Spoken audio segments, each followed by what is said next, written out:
Сегодня 25 марта 2016 года. И если вы слушаете это значительно позже, значит все уже так или иначе разрешилось. В общем, мне 32 года, в прошлом я программист, а сейчас работаю трубочистом. Да, натурально трубочистом. Обычно для всех это новость, что такая профессия еще существует. Но да, она существует. В трубочисты я попал случайно 3 года назад, когда сдохла моя микростудия, в которой мы пилили автоматизированные бизнес-процессы для всяких контор и заводов. Кризис, вся херня. В общем говоря, я искал вакансию промальпиниста, но случайно наткнулся на эту. В общем, занимаемся мы монтажом и обслуживанием дымоходов. И, конечно, мы их чистим. Но чаще чистим и обслуживаем вентиляционные каналы в панельных домах. От чего чистим, спросите вы? Поверьте, оно просто ужасно засирается, особенно в старых домах. А в заведениях общепита вентиляция изнутри – это зрелище просто блевотное. В общем, ситуация такая. К нам обратился мужик. Он жаловался на посторонние предметы в вентиляции. Чтобы вы понимали, вентиляционный канал есть в каждом подъезде. Это такая вертикальная шахта немалого сечения. Идет она с первого этажа и заканчивается на крыше, такими домиками. Да вы их по-любому видели. И с этим клиентом история была такая. Его малой сын и жена говорили, что по ночам что-то стучит им в стену. И вроде как неравномерно, с интервалами, но потом эти стуки и поскребывания повторяются. Стучало в стену туалета. Сперва они грешили на поехавших соседей, но нет, их в то время вообще не было в квартире. Мужик простучал стену и понял, что что-то долбит ему из вентиляционной шахты. Малой его тогда так и спрашивал, кто, мол, стучит там за стеной. Короче, мужик нашел нас и вызвал, и на первичный осмотр поехал я один. В общем, взял я ключ от чердака в ТСЖ, расписался и полез. Нашел нужный выход, разложил на гудроне моток троса с гирей, ноутбук, бобину кабеля и начал проталкивать камеру вниз по шахте. Все как обычно, а гирю я с собой взял, чтобы, если получится, быстро прочистить шахту. Здание, кстати, было 12 этажей, ребята, запомните это. В общем, травил я себе кабель потихоньку и посматривал на экран. На нем рывками перемещение вниз по бетонной шахте, довольно чистая, кстати. Картинка была типичная, видно вперед на пару метров, а дальше чернота. И вот тут случилось говно, ребята. Полное, что ни на есть, говно. На кабеле есть метровые пометки желтой краской, которые я считал. Клиент жил на 7 этаже, поэтому, как я к месту приблизился, стал смотреть в монитор, не отрываясь. И заметил, что вместо сухой пыли на одной из стенок канала что-то вроде черной слизи с такими комочками и наростами. Но только на одной. Немного, знаете, похоже бывает на из самодельных кухонных вытяжек. Но тут оно было скорее как плесневелые сталактиты среди слоя густой жижи. Они поблескивали в свете диодов, как влажные. И чем больше я стравливал кабель, тем наросты эти становились длиннее, что ли. Я хер к носу прикинул, провод повертел и понял, что грязная та стенка, которая прилегает к квартире клиента. И такое дерьмо на ней наросло, что пора уже СЭС вызывать. Серьезно.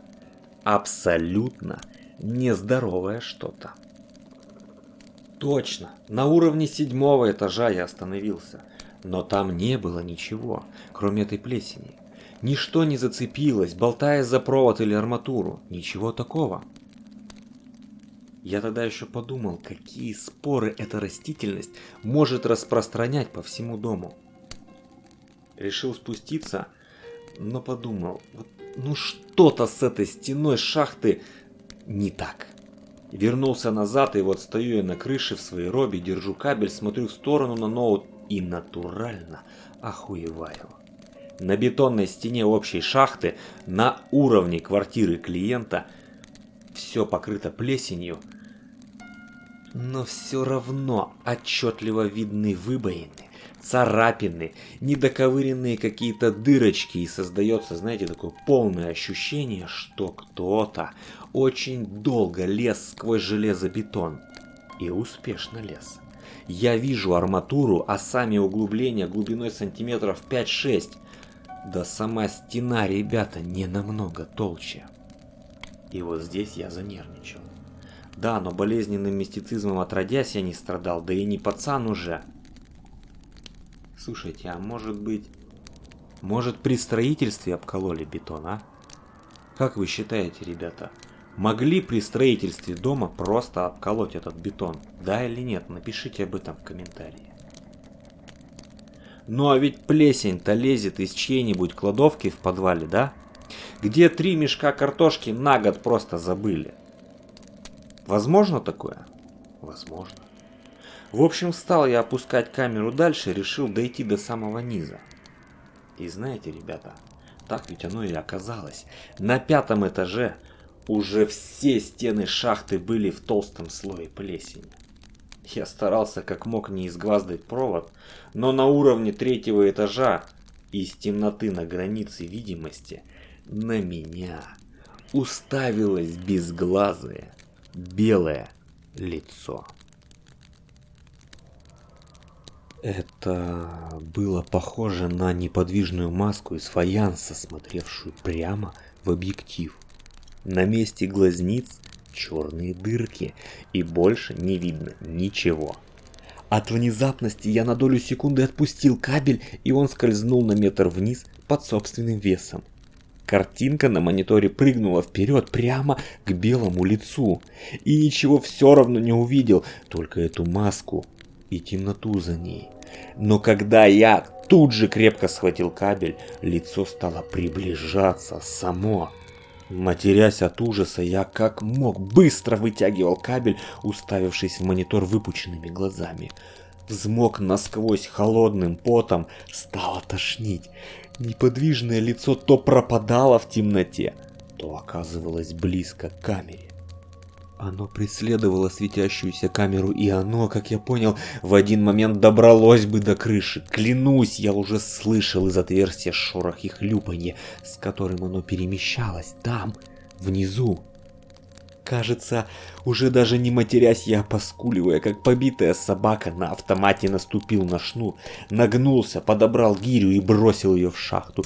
Гиря мягко ударилась об эту тварь, и я сшибла ее вниз. Это я понял потому, как разматывался трос. Тварь не издавала ни звука, но шорох и хлюпанье прекратились. И какое-то время у меня ушло на то, чтобы выбрать весь кабель целиком. На мониторе было пусто, а когда камера вылетела из трубы, я потерял равновесие, ударился спиной о перила крыши и чуть не упал туда, вниз. Затем выбрал трос с гирей, и вся гиря была в том черном, типа отработанного моторного масла. Обтер об крышу все это, а штаны спецовки, покидал все добро в сумку и просто сбежал. Я поехал сразу домой, по пути гнал, разбил бампер о бордюр. Да ну и хрен с ним, машина моя, не конторы. Дома я разделся, робу сунул в корзину, помылся кипятком, и мне почему-то казалось, что если на мне будет та слизь, тварь с пародией на лицо сможет найти меня по запаху. Я позвонил на работу и сказал, что заболел. Сказал, что по последнему клиенту при первичном обследовании я ничего не увидел. Вечером встретил дочь из школы, накормил и рано отправил спать. Достал водку из морозилки и напился. Утром стало полегче, хотя и очень сильно раскалывалась башка. Целый день я сидел дома и думал обо всем этом. И мне позвонили с работы, на утро записали меня в бригаду на выезд, к тому, кстати, самому дому. Доделывать дело надо было. Я видел то, что видел, вы это понимаете? Я не решил, что мне там что-то почудилось или вроде этого.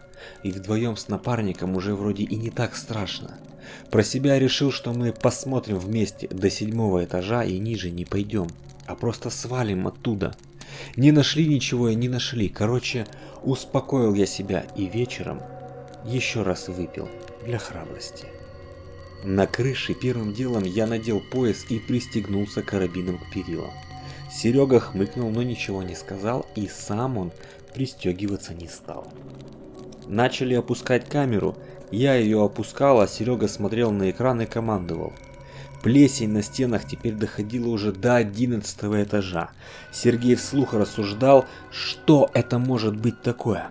Я молчал и про себя повторял постоянно, что ниже 7-го не пойдем, хоть ты что, но ниже 7-го мы не пойдем.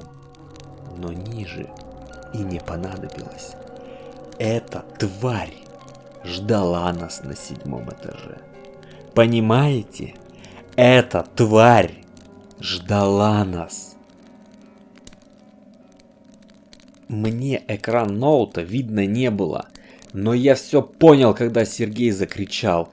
Тут же провод выдернули у меня из рук и с такой силой, что если бы не перчатки, пиздец бы моим ладоням.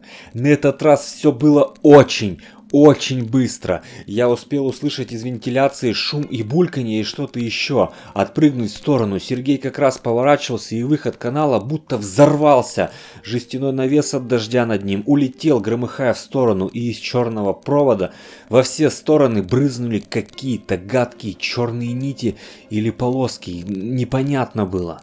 Был звук вроде взлетающего реактивного самолета, такой глухой утробный вой, повысившийся за секунды до уровня визга. Видимо, часть шума издавал я, ведь я орал и не мог остановиться, и под этот визг мне казалось, что над краем кирпичной кладки среди клубящейся и липкой на вид массы показалось то самое бесстрастное лицо Маска. Но смотрело оно не на меня. Сергея схватила поперек тела черная лента и почти прозрачная на просвет, как нефтяная пленка. Его сразу затащило внутрь шахты, и он даже не успел до конца повернуться, не успел завершить свое движение. Поднялся в воздух и с криком, сложившись пополам, пропал в отверстии, слишком узком для человека. А меня что-то ударило в грудь. И, опрокинувшись за перила ограждения, я упал с крыши и окончательно отключился уже в падении. Придя в себя от резкой боли в животе, я был не испуган, а предельно спокоен и сосредоточен. Я сразу понял, что вишу на страховке на высоте 12-го этажа, а поверку наша страховка последний раз проходила аж при царе Горохе, но все же она меня спасла. Как скалолаз, цепляясь за веревку и упираясь ногами в стену, я взобрался обратно на крышу. Там был бардак и пятно черной дряни 3 метров в диаметре, и никакой крови не было. Сняв свой последний комплект спецовки, остался я в майке и трениках, сел в машину и поехал в школу, забрал Настю с урока математички и объяснил ей, что какое-то время надо посидеть дома. Позвонил на работу и сказал я, что увольняюсь, после чего вытащил и выкинул симку. Пару раз кто-то приходил и звонил в дверь, но я даже к глазку не подходил. Завучу объяснил по домашнему телефону, что Настя по семейным обстоятельствам какое-то время не будет ходить в школу. Взял задание по домашке на дом. Почти 2 недели все было нормально. Я выходил только в магазин возле дома, и в конце концов я успокоился. Живем мы на другом конце Москвы от того самого места. Работы у меня больше нет, но есть 1060 в заначке, и на какое-то время этого хватит. Я зарегистрировался на фрилансерских биржах, решил тряхнуть стариной. Но, ребята, все стало очень плохо вчерашней ночью, когда дочка растолкала меня, храпящего на диване, и спросила: «Пап, а кто там стучит за стенкой?» Вот так вот, ребята. Кто там стучит за стенкой? Это было вчера. Тот мужик сказал, что до того, как он нас вызвал, стучало неделю. Значит, я видел повреждения на бетоне, возникшие за целую неделю. Значит, у меня есть какое-то время до того, как эта тварь проест себе дорогу в квартиру. Видимо, сопутствующие каналы, идущие в ванную и туалет, для нее слишком узкие.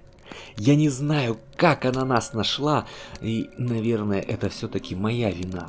Я только недавно постирал ту спецовку, на штанине которой оставалась черная слизь. Наверное, у твари с ненастоящим лицом отличный нюх. И 2 недели она ползла за мной, перетекая по ночам из подвала в подвал через половину города. Сегодня я поставлю в туалете ловушки и куплю у знакомого с рук его сайгу и все патроны, что у него есть. А теперь, ребята, я объясню, какая помощь мне от вас нужна.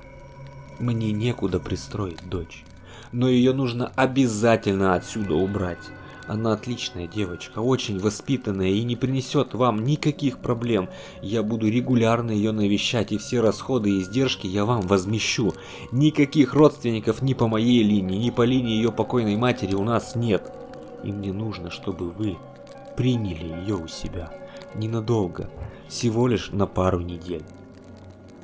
Если у вас есть свои дети, это еще лучше. Я уверен, что тварь идет именно за мной, и вам ничего не угрожает. А через 2 недели я со всем этим так или иначе разберусь. Я обещаю. Я собираюсь продать квартиру, если получится, пусть даже дешевле, чем мог бы, и мы уедем с ней в деревню. У меня есть там один вариант. Мы сбежим, я вам обещаю, мы сбежим отсюда. И в сельских домах нет подвалов, вентиляционных шахт. Так что если у вас есть хоть малейшая возможность пристроить Настю у себя, то пожалуйста, пожалуйста, как можно скорее напишите мне в комментарии, пожалуйста.